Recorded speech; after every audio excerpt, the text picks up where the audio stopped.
Daniel was a prophet of God who also served the emperors of Babylon and Persia. He was very wise and could interpret dreams.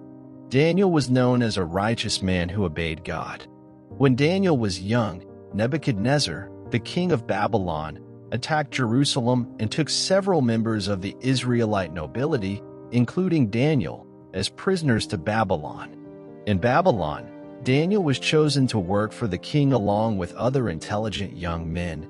Daniel 1 verses 3-4.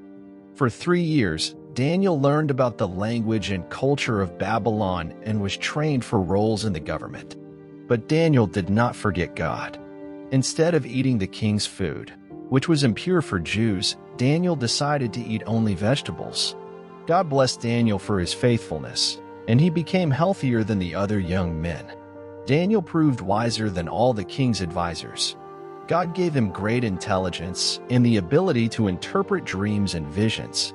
One day, Nebuchadnezzar had a dream that no one could interpret. So Daniel and his friends prayed to God, and he gave Daniel the answer. Daniel explained to the king that his dream was about the future and the coming of an eternal kingdom.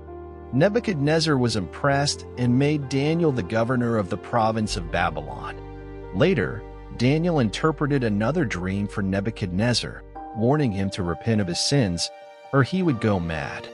Nebuchadnezzar ignored Daniel and went insane. When his understanding returned, Nebuchadnezzar recognized and glorified God. Daniel also prophesied the death of Belshazzar, Nebuchadnezzar's successor, and the conquest of the Babylonian Empire by the Persians.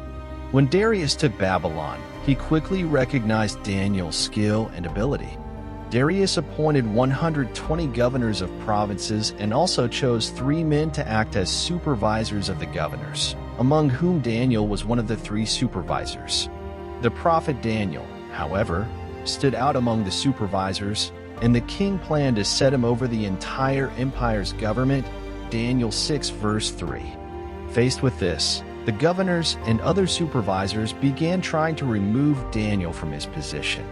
Since they found nothing to accuse Daniel of, they plotted a conspiracy that challenged God's law and put Daniel in an impossible situation.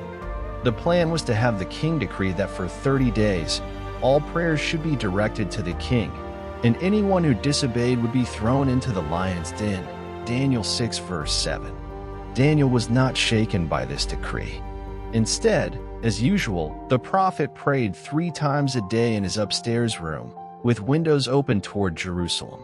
As part of the conspiracy, men kept watch over Daniel, and as soon as they found him praying to God, they ran to tell the king. Upon hearing about Daniel's disobedience, Darius was deeply saddened and tried to save Daniel until the end of the day. However, the men who conspired against Daniel made sure the decree was enforced, and Daniel was thrown into the lion's den. That day, the king went home and could not sleep at night. When the day dawned, the king quickly got up and ran to the lion's den. Distressed, the king called out to Daniel near the den. Upon hearing the king's call, Daniel replied that God had sent his angel to close the lions' mouths. The king was overjoyed and ordered Daniel to be taken out of the den.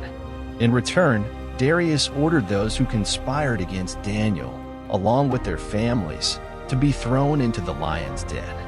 Finally, the king issued a decree for everyone to fear and reverence the God of Daniel.